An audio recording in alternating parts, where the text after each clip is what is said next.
we are delighted to welcome Ian Thornton-Trump, CISO for Cyjax, to talk about how CTI affects you. So if you take your seats, I'm going to hand over to Ian. Lovely. Thank you very much.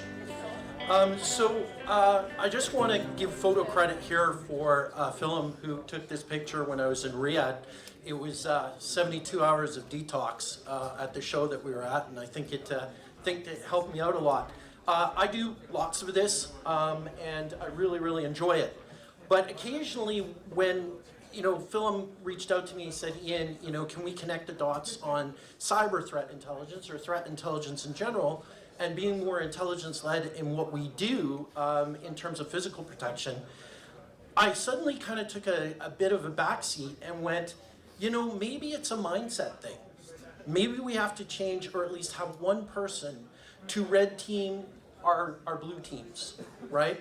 And one of the ways of doing it is changing the paradigm of how we think about things. And I came up with these three razors, Occam's and Hallam's, etc. But really, when we think about it, if we assume maliciousness, when stupidity or a mistake can be made, it can be fatal. And that's what I'm going to try and convey through this presentation in a number of different ways. But first, I'd like to say that I have a monthly video podcast with Philip Ingram. You guys might know who that is, along with Lisa Forte. And we talk about the intersection between physical and geographical and politics and all of that great stuff, but with a heavy dose of cyber. And I think the first takeaway I'll give to you is that what is happening in the international sphere is going to be happening at the firewall of your organization, and it may happen to your executive teams, and I'll point out some key examples of that. So this is the first part of the depressing parts of this particular presentation, and the first is the geographical challenges that we're faced with, the combination demographics and the global climate change environment that we're living in, will make for a more hostile planet, which will make for more hostile countries, which will shorten supply lines. So to put it bluntly, the idea of close protection and executive protection and security in general, physical or cyber, it's nowhere but up.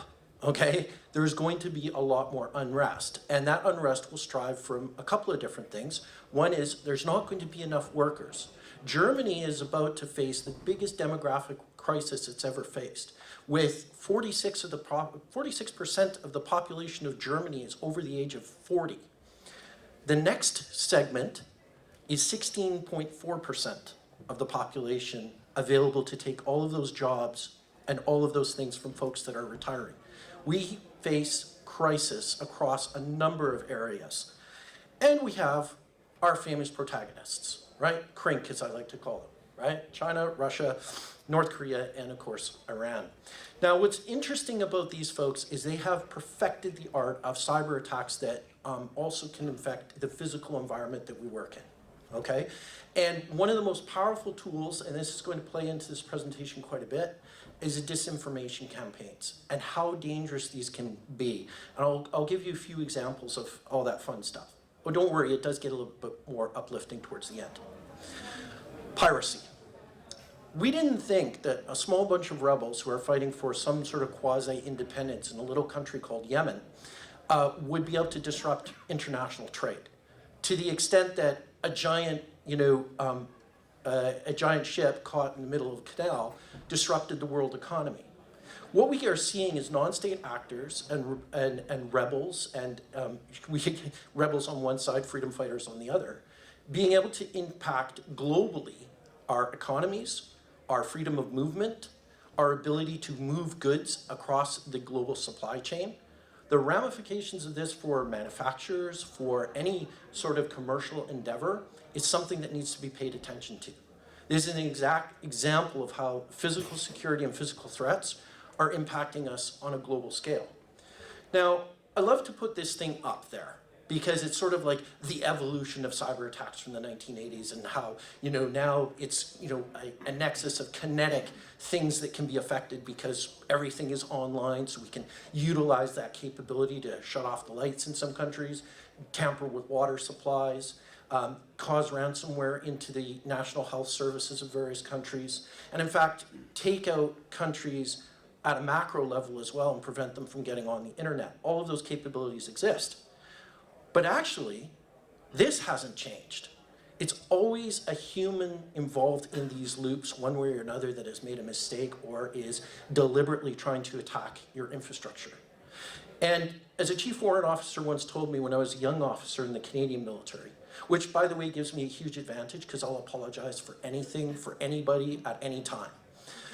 But he basically told me is what's inside you, and if it happens to be outside you, it's a major problem that you need to fix. And if there's something outside of you that needs to be inside of you, it's also a major problem that you need to fix.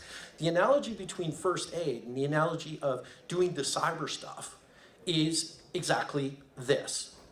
Because most of you guys in this audience probably know how to use these tools effectively, right? Maybe it's a little bit different if you've never been in a stressful situation or under fire. But these are easy, okay? Everybody kind of knows turn on the tourniquet as hard as you can until it hurts more than the thing that you're trying to stop the blood coming out of. It's pretty straightforward. Cyber's very similar to that in a lot of ways, but you need to understand the tools and how they work.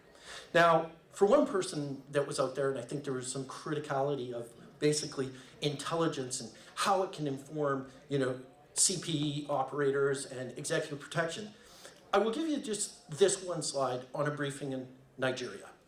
The parts in red are where the bad guys are. The parts in amber are where the bad guys have influence. Nigeria is a really interesting country because right now it's got 3 terrorist organizations competing with each other, okay? It's a very hostile environment. Now, if you are a multinational oil company and you're rolling into a place like Nigeria, you're gonna ask the hard part of Intel, which is, so what? What does it mean to a company like BP? Well, I'll certainly tell you that BP is made up of many, many suppliers, including some firms that might be of, shall we say, an Israeli persuasion.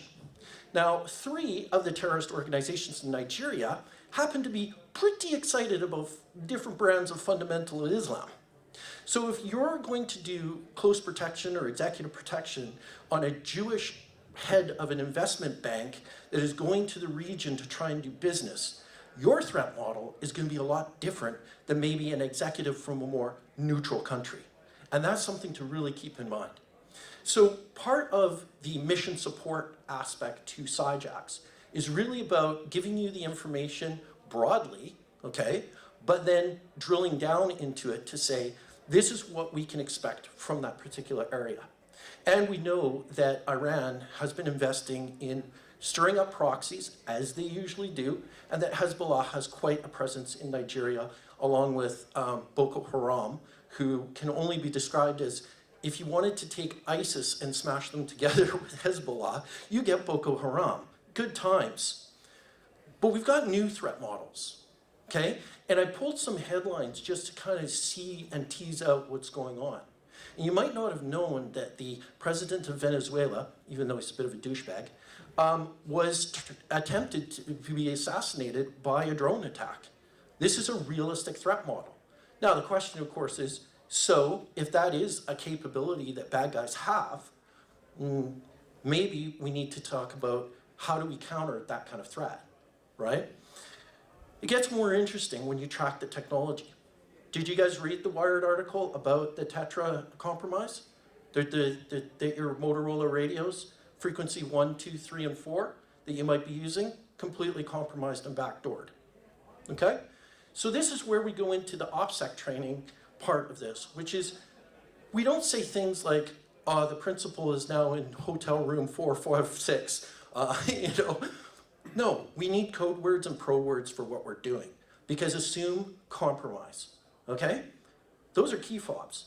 Have you guys seen the videos online of how you can do a relay attack, or you can snipe the actual signal that the key fob uses to steal vehicles? Well, it'd be pretty embarrassing if you're a super smooth executive, protection dude or a CP operator and your car gets stolen. That's going to be pretty embarrassing. And to think that a $6 Faraday bag, which prevents electronic signals, could be the difference between you getting embarrassed at worst and possibly endangering your principal depending on the threat landscape. You can see exactly where we're headed. And so it's these electronic attack methods that are interacting with the physical realities that we're living in, but at the same time, they have a cyber component that, hopefully you're now more aware of this, and that when these articles come out, it's important to get the operators that kind of information. Like, assume that the comms are compromised. Assume that if you're in a chat on particular messaging platforms, it is clear text. Assume that using the hotel Wi-Fi instead of a random SIM card that you pick up at the airport or buy in advance is part of your standard operating procedures in order to try to keep integrity of your mission and your principals safe. So things are going to go wrong. You're one bad press release away from the bad guys coming at you. And this we've seen time and time again. So everybody has probably, with possibly some joy or some large concern, seen the fact that ULEZ cameras seem to be under attack. Okay? Now, I would argue that this goes back to actually our COVID times, when a massive disinformation campaign was launched indicating and trying to convince people that 4G will activate the vaccine in you and turn you into a zombie that demands brains or something like that. So we saw BT especially, their infrastructure being attacked physically because of this misguided disinformation campaign. We're seeing the same things with other organizations, especially in the heightened tensions between Ukraine and Russia, and as well, of course, the Middle East, which has always been a powder keg. I only hope that we don't actually end up returning there anytime soon, because my last event in a country that ended in Stan, I would give it about 0.5 stars on Yelp. Would not recommend. The other thing I want to say about these disinformation campaigns is they can be used to inspire others to attack and or gather more evidence or more information. So data leaks are not to be taken lightly, and it's possible that because of a data leak from an organization, you may have to vary your plans, timetables, and even your standard operating procedures somewhat. I say this because, the previous speaker was talking about, or I just want to say MC Hammer PI, but the previous speaker was really talking about that nexus of that gut feeling. It's really important. But integration with the executive protection, who are going to be focused generally on physical threats, really you need an intelligence folks to say, well, based on the evidence that we have so far, this is the information that got into the bad guy's hands. We can expect it to be sold within a couple of weeks. That could compromise some of the forward planning that we have in place. And someone has to give you that realistic threat assessment and kind of suggest that you might want to vary or scrub the activity of your senior leaders appropriately. There's also issues now around being called out and essentially being told that you're involved in human trafficking or other terrible kind of like slanderous, unsubstantiated rumors. This is a large part to inspire a political agenda or a hacktivist or activist agenda that can then follow on. I'll give you a little bit of story because we're in Chatham House Rules. Our company called out a particular hacker group for having not a very sophisticated capability. We then found that capability turned on us. And as a result of this, we had to do the appropriate thing, which was remove the post that had offended this particular hacker group with some minor brand damage. I share that with you because it's a lessons learned. It wasn't really anything bad in terms of our compromise, but it was a denial of service attack that for a little while rendered our services unavailable, right? Not a big deal when you really think about it, but could have been a lot worse because maybe they'll pivot to some of our customers. Maybe we would have inspired those operators to then target wider. And that's the truly scary part.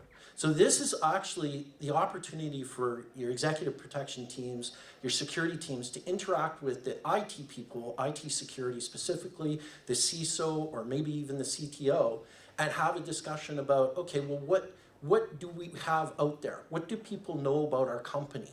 Are we still doing business in Russia? Because a lot of hate will come at you from the activist community out there if it's perceived, not even substantiated, but if it's perceived that you're aligned with the Russians for whatever reason. And there are legitimate reasons to be aligned with Russia currently, because many Western firms outsourced to that country have warehouses full of consumer goods, for instance, and they are unable to move them back into Europe because of the border closures and the sanctions. So they're kind of stuck in a hard place. So now I'm going to kind of talk a little bit, and because I realize that I'm between you and your lunch, we're going to end in about 5 minutes early so that we can all get the food. I think, to be fair, it comes down to leadership.